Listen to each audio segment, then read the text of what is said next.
হরে কৃষ্ণ।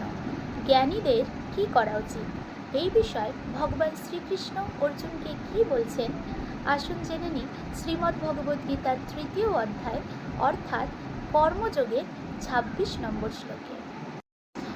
ন বুদ্ধিভেদং জনয়েত অজ্ঞানম কর্মসঙ্গিনাম যোষয়েত সর্বকর্মাণি বিদ্বান যুক্তঃ সমাচরণ।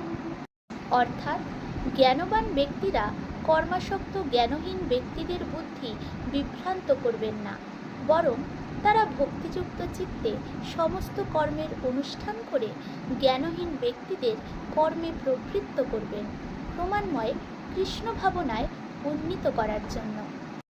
যে জ্ঞানী, যে ঈশ্বরের সত্য জেনে গেছে, তার জন্য এটা দায়িত্ব হয়ে যায় যে তার কাজ করার প্রক্রিয়ার মাধ্যমে যেন অন্য কারো মনে কর্মের প্রতি অশ্রদ্ধা, অপমান এসব না সৃষ্টি হয়।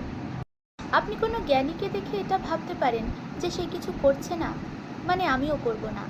এই জন্য জ্ঞানীদের ও মহাপুরুষদের জন্য এটা জরুরি যে তারা এরকম উদাহরণ সামনে রাখুক যাতে সবাই নিজের কর্ম, নিজের কর্তব্য করতে অনুপ্রাণিত হয়।